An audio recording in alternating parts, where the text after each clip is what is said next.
Well, hey, are you rock stars? What is really going on today? Yet again today. Uh, you're indeed on the winning walk with Christina, and as you could probably hear, look congested. These trees and all of this debris and stuff like that that the city is still picking up, it's working on my sinuses, and it's just swampy and humid enough with everything coming from the Gulf of Mexico from this hurricane coming in to add to all of that is just stopping me right up. But as you can hear the cicadas and all of that, it's just, even though it's kind of stuffy and muggy out here today, uh, I just absolutely uh, love my walks outside. It's not too bad right now. Kind of humid, but not too bad. I hope your morning and week has been going good so far. Looks like for the second day in a row, we're gonna take a little winning walk. We're taking it without my sidekick Misha because he's at home right now getting a bath. Misha has found his way into flea and tick season, and we are grieving this discovery, but he'll be okay. But right now he's kind of like suffering because he hates taking a bath. But we're trying to get all of these ticks and stuff off of him and treat the backyard and all of that good stuff.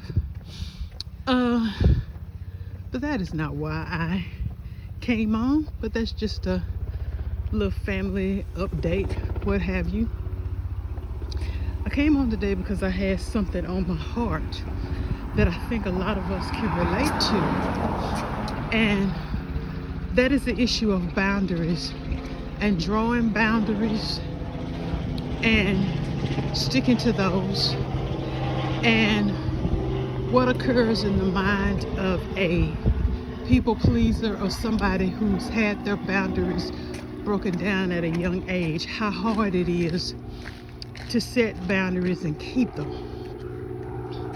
Now, being that I'm older now, lived enough of life to understand the nature of human beings and what also is best for me, you know, what are healthy boundaries and that sort of thing.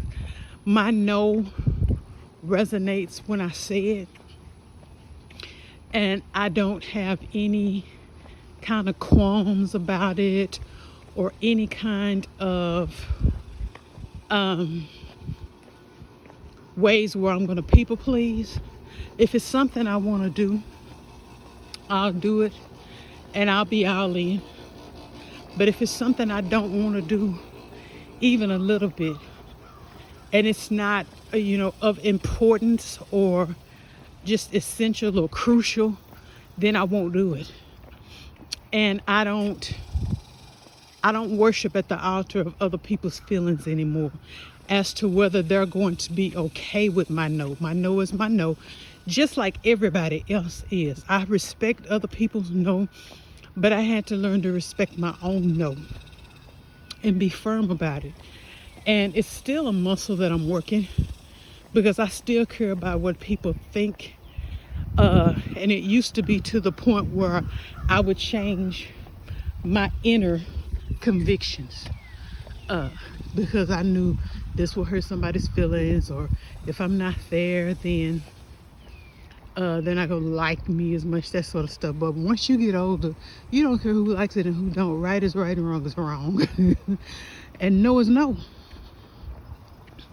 And so that's going to be the winning walk for today. A lot of preamble and fanfare and stuff. But the winning walk for today is going to be talking about boundaries and respecting my no.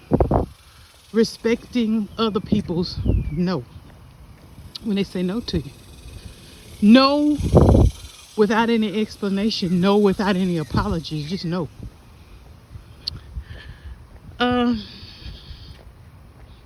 One of the ladies that came to my yard sale, that's a neighbor around the corner, during the process of the yard sale, she was just so thankful and so grateful about the prices and stuff and how she was able to help other people. She was like, you know, I got some fruit at the house. When I come back with the money, I'm gonna bring y'all some of that fruit. And I said, no, you don't have to do that. You don't have to do that. That's really nice, but no, you don't have to do it. Well, I'm gonna bring it anyway. I said, well, no. You don't have to do that now. You keep that. I mean, we got plenty of stuff here to eat and stuff, and you know, I mean, you need that for your house. Well, I'm gonna bring it anyway, you know. So she was nice and stuff like that, and true to her word, she brought it back to me. And so I'm still saying, you didn't have to do that. You didn't have to do that. And she was like, no, I want to do it. And I think I have some cake. And she was talking to Ray. She said, I have some cake.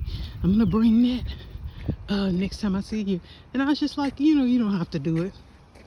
Still, she is not respecting my no at all. And Ray was like, what do you want me to do with this fruit? Now, this is going to sound mean to some of y'all because of how y'all were raised. But if you think about it, it'll make sense to you over time. And even if it doesn't, it's still my take on it. Okay?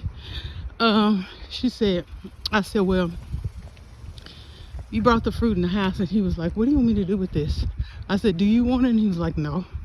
And I said, well, I told her multiple times, no, don't bring me no fruit.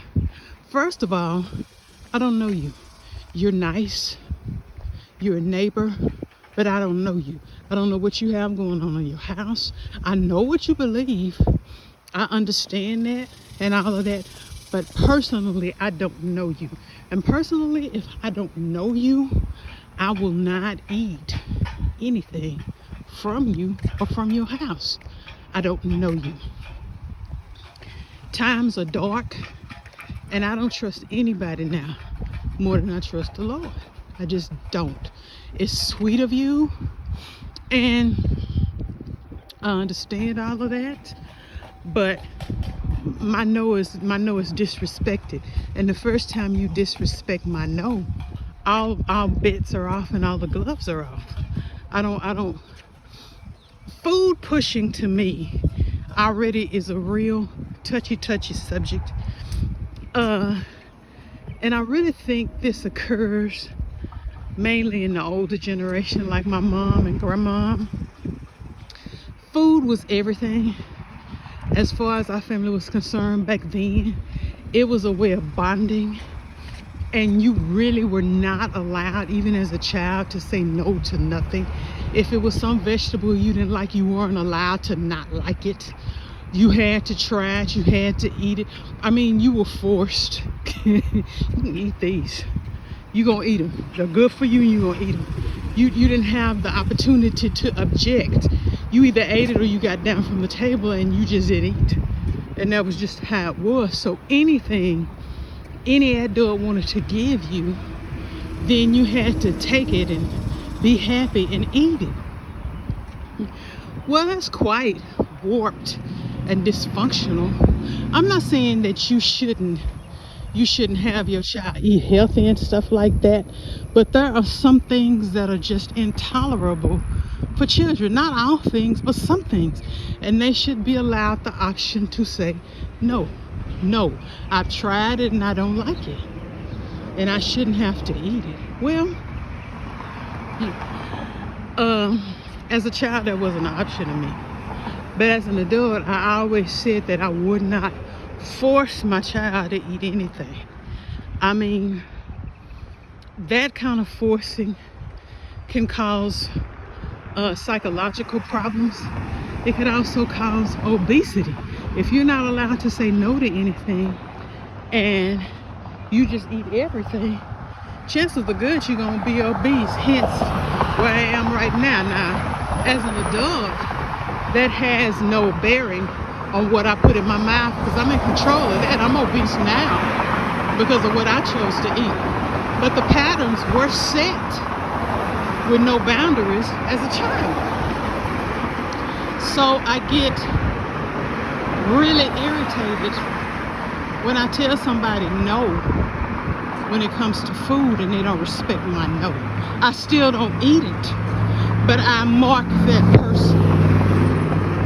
So I told her no, so we took the food and I gave her back her bowl and I thanked her and I told her she didn't have to do that. And I appreciate that, but she didn't have to do it. And I took the food and tossed it because again, I don't know you. I don't know you. So that was that. I didn't think anything about it.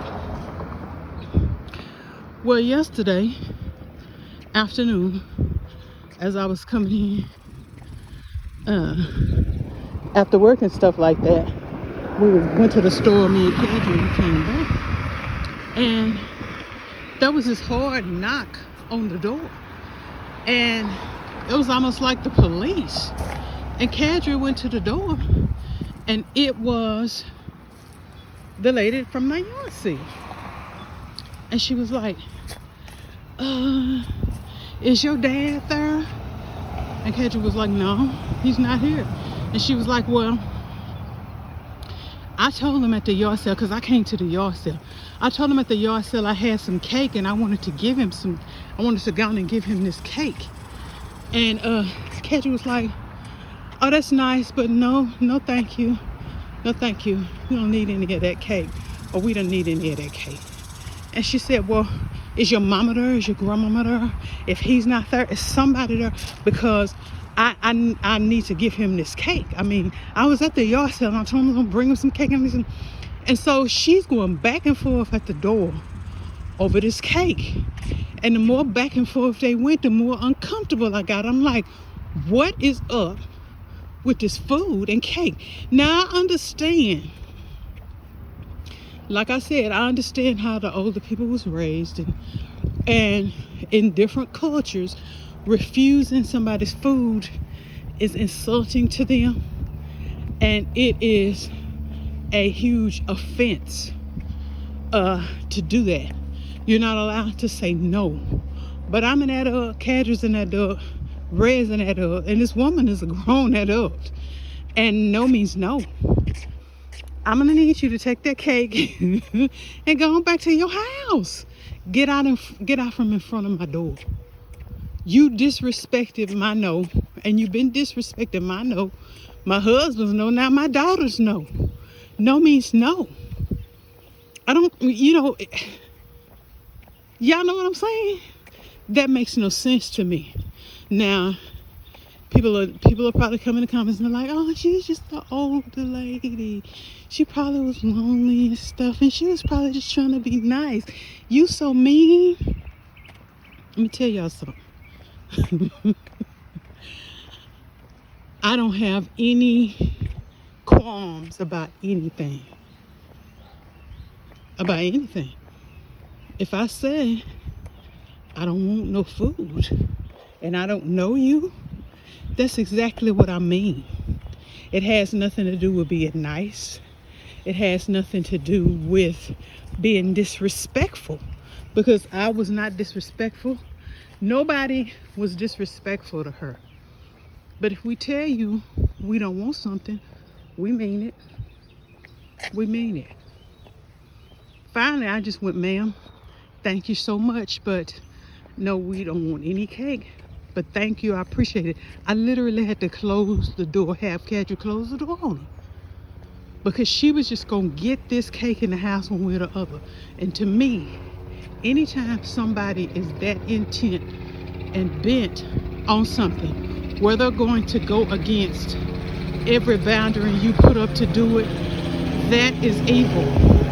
There is an encasement of evil involved in that. What was in that cake, and why was it so all fired important that you would go toe to toe with me arguing over it to get it in my house? Well, absolutely not. Absolutely not. So when I say respect my no, that's exactly what I mean. The first time you disrespect my no and overtalk my no or try to supersede my no will be the last time. I can't trust somebody like that. First of all, again, I don't know you. First time I met you was last weekend. That's the first time I've ever seen you. But you're at my house now pressing food on me? No. No. No. Thank you, ma'am, very much. We appreciate it. We appreciate what you did. All of that. It's nice. But no means no. No means no. If you can't respect my no to face to face, if you can't respect it, then you're gonna respect it on the outside of my door. But inside you shall not come, and neither shall your food. When you draw boundaries and boundaries are set, there's no wavering there. I just even talking about it is just wary. It just gives me this just very weird feeling, weird check in my spirit. If it is that you need to disrespect people, disrespect their no, then that's a boundary in you that's broken, that you need healing. I've been praying for her ever since, because she seems like a really sweet woman, but she's gonna have to learn no means no. And maybe I'll be the neighbor to show her no means no. Love her, sweetheart. From what I can see, she's really nice, but pushiness and forcefulness doesn't work with me, especially when I've told you no. And so that's my word for y'all today. If there's a boundary that you set up that protects your peace and keeps you safe, and you know it's right for you, you know it, you maintain your mental stability, and everything flows well in your world, as well as can be expected in this world, which is just ever changing moment by moment. If your boundaries and your principles are focused on your faith in the Lord, and you know what you're saying aligns with the word, you know that that you should be sober and vigilant. You know the devil is roaming about like a roaring lion, seeking whom he may devour. You know all of these things, and you set this boundary in the Lord, and you can back that up with word. You see it in the Bible clearly. Then you stand 10 toes down on it and you enforce it. If you disrespect my no, you disrespect it from the outside of the boundary, and you won't have the opportunity to do it again. Period. That keeps your house in order, and it pleases God. Do not compromise or bow down and worship other people's feelings. I don't care about their traditions. I don't care about how things go and how they were raised. This is what works for me in my house. We serve the Lord and we have boundaries. Period. And if you disrespect those boundaries, then you can't enjoy the benefits of a friendship with us, or any kind of real relationship with us. And that's just that. Respect my no as I respect your no. If you tell me no, I'm gonna respect it. I can have my own feelings about it, but I'm going to respect it because that's a boundary you set. And so, your house, do as you want to. But in my house, if I say no, that's exactly what I mean. So don't compromise on your boundaries. Know that they're there to protect you, and let them protect you. Don't let anybody disrespect your no. Y'all have an amazing rest of the week.